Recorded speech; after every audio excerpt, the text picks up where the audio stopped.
Here's a video clip of an interview with Mosab Hassan Yousef, son of one of the founders of Hamas. And as he usually does, he brings this surgical, crystal clarity to an issue where so many people seem to have such muddied and diluted views. And he just cuts right to the point, gets right to exactly what this is and is not about. And he's actually, one of the things he emphasizes in this clip is he's bringing to light and really shining a light on the fact that this dispute, if we want to call it that, between Israel and the Palestinians is an extremely uneven dispute, but not in the way that, the corporate media likes to talk about it being so uneven because Israel has all the weapons and the Palestinians just have rocks and somehow they manage to cause carnage and to go out and to murder civilians. He talks about a much more deeply important unevenness to the dispute. Let's hear what he has to say. Do you think this is about land, this conflict? It's definitely not. It's not about land. So, given that you don't think that it's about land, I don't think it's about land either. I think it's very complex. We see that the Palestinians have rejected a two-state solution on multiple occasions, whether it was in 1936, the Peel Commission, in 48, 2000, 2008 again. So what do you think of a tangible path forward? And do you think the solution is really a solution? Because we know that a solution where Jews are not able to live in the cradle of our civilization is not really a solution. And a solution where Palestinians are unhappy with it, or Arabs, local Arabs are not happy with it, as you would say, or Jews, isn't a solution because it does not fulfill the aspirations of either side. And specifically at this point in time, talking about a two-state solution will reward October 7th. So what do you think about the Palestinian rejectionism to a two-state solution? And how can Western governments and students on campus who care genuinely, there's a few who really do care about creating justice on the land, push forward with an idea or with a solution? And what do you think about this two-state solution is what I want to ask you. Why don't we realize the problem first? Okay. Before we start talking about solutions. The problem, everybody is talking about solution while they actually being part of the problem. Right. And I tell them, first of all, realize that you are the problem. Mm-hmm. Your protest is the problem. Your indoctrination online is the problem. Spreading false narrative is the problem. Empowering the victim narrative is the problem. Once they realize this, then we can talk about solution. The Arabs, way before they were called Palestinians. Back in 1948, they were not Palestinians. Not yet. Our ancestors, they were just Arabs. They had an opportunity to declare their independence the same way the Jewish people had the opportunity to declare their independence after the UN partition. Mm-hmm. The Jewish people declared their independence in 1948. The Arabs declared war against the Jewish people. Then they came 40 years later, in 1988. This is when they remembered to declare their independence. 40 years after they had their opportunity to build a state, an Arab state, side by side the Jewish state, and choose peace. But in 40 years, things change. In 40 years, they launched multiple wars with the intent to annihilate the state of Israel. And as a result, Israel captured more land, not because of dirt, because merely security reasons. The West Bank, first of all, it's not even the West Bank. This is the modern name. Right. The historical name is Judea.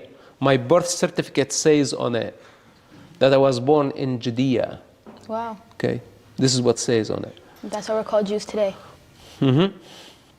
So now, Judea, first of all, there is depth to the Jewish people there. And second, it's the Jordanian Valley. And the Jordanian Valley can protect the state of Israel from hundreds of millions of savages who would choose one morning to invade and kill and destroy and do the same things that Hamas did on October 7th. And Israel has the right to have a security built and to have a natural defense line. And this is exactly what the Jordanian Valley does. It's a natural defense line, has something to do with security. For the people who just want to throw solutions like this, like somebody wants to give me an elephant and say, get this elephant in the eye of the needle, please, No, I'm not going to do that job for you. And now they want 2 elephants in the eye of a needle. This is the solution that they are trying to force. And we tell them, no, the reality on the ground is different. Right. And there are security needs. There is demographical change. There is geographical change. And nobody has the authority to reverse the wheel of time. No one. Who has the authority to reverse all the suffering, the bloodshed, the wars, the loss of land, the loss of life, the loss of trust between the people? And now say, how about we go back to the 1948? Let's go back 70 years ago and please give us what was given to us and we mismanaged it. Well, at least if they admit this, to say we are sorry, we made a mistake, we were Arabs and we became stupid Palestinians, and we lost opportunity after opportunity after opportunity. What brought us here? Mismanaging and digging deeper into this ditch. If they come with this humility, then you understand that these people actually learned the lesson, and maybe you can put 2 states next to each other. But the problem, they are insisting on the same strategy. And of course, if you give them any piece of the land, they're going to think that they are winning, that actually their violence paid off. So tomorrow they're going to say, okay, then I want Tel Aviv, or I want more cities, I want more territory, and I don't want you here at all. If their violence gets rewarded. This is the other aspect that most of those who push for the Palestinian or the 2-state solution. The 2-state solution is a very similar situation to the 2-husband solution. Does it work? Will it ever work? Have you ever thought about it? Of course not.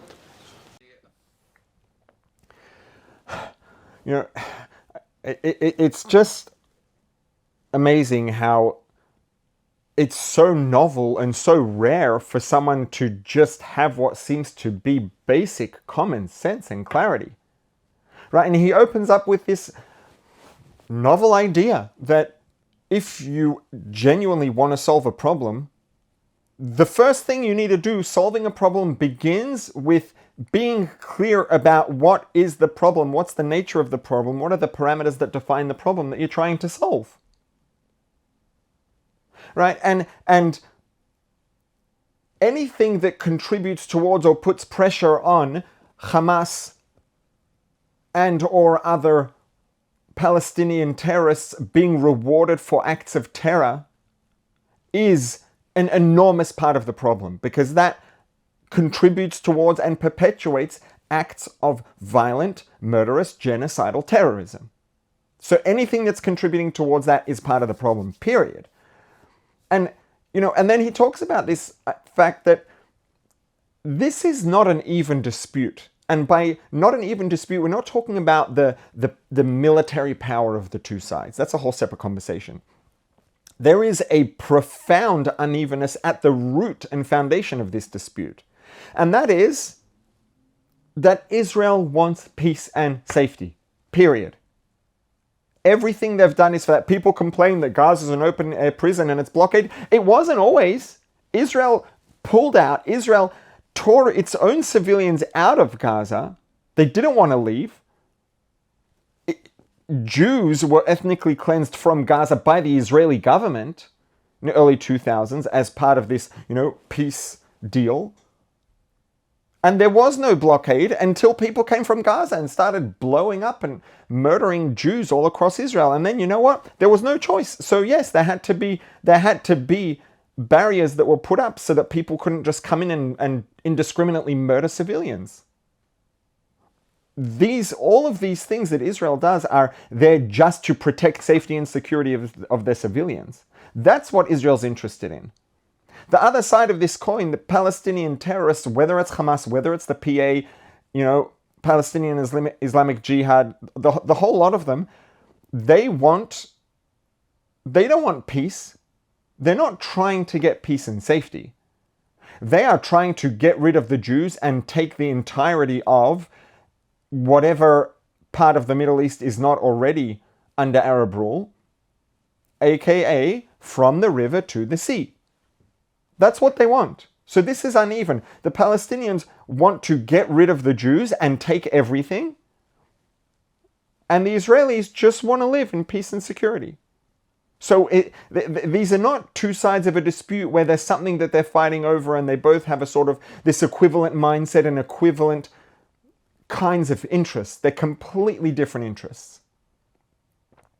And like he elaborates in detail, the proof of the pudding is in the eating. You look back throughout, historically, the Palestinian people and whoever were the leadership of the Palestinian people throughout the decades have been offered just about everything they ever wanted.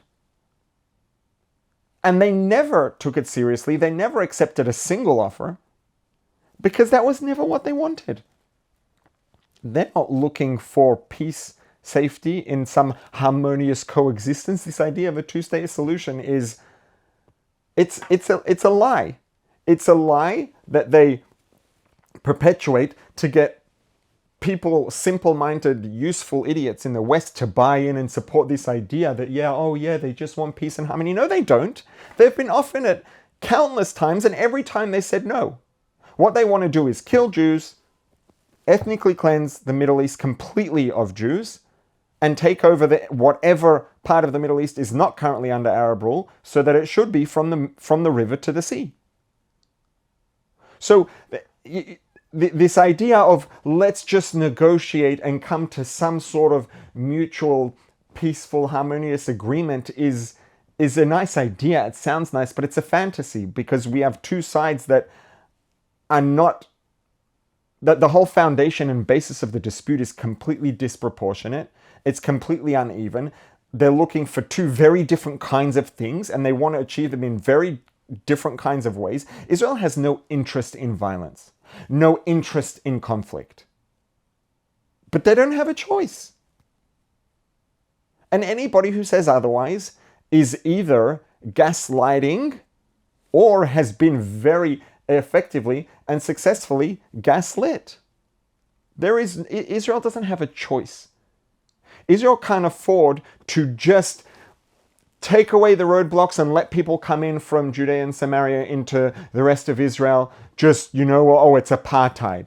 It's not apartheid. It's self-defense against people who have proven time and again that they will take advantage of any freedom of movement that they get to murder Israelis. It's an unavoidable, necessary precaution to protect the lives, the safety and the security of the people of Israel. It's very simple.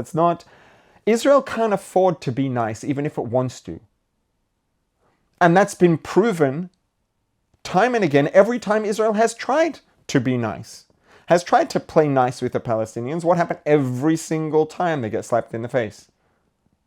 It's like giving a little kid, you have a 2-year-old kid who's throwing a tantrum and slapping and screaming and throwing things, and you say, here, let me give you a candy so you could stop having a tantrum. You think they're not going to have a tantrum again? Of course they are.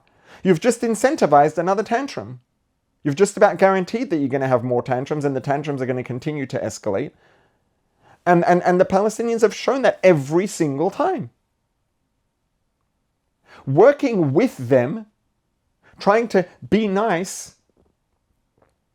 is just incentivizing terror, especially to talk about, let's say, a two-state solution or any sort of compromise after October 7th is rewarding terrorism, which is effectively, if you reward terrorism, you don't have a right to complain when the terrorism continues. The same way that when you reward a child's tantrum, you don't get to complain when they have a tantrum again. You asked for this tantrum. You effectively compelled this tantrum. By incentivizing it, you created a positive reinforcement in this child's brain by giving them candy last time they had a tantrum that wires their brain in the direction of having tantrums repeatedly, and you don't get to complain when they do it again. If you compromise with the Palestinian terrorists, if you reward terror, you don't get to complain when there's more terror because it's on you. Israel does not have the option and the possibility of playing nice. And the Palestinians have proven it every single time. It's not an even dispute. It's not two parties that both want the same land. It's one party that wants to be allowed to live in peace and safety and security, and another party that wants to kill them and take everything away from them and ethnically cleanse the entire region of those people. What are you supposed to do? I'm sorry, but there aren't really any nice options available. And that's not on Israel. Sorry. Just isn't.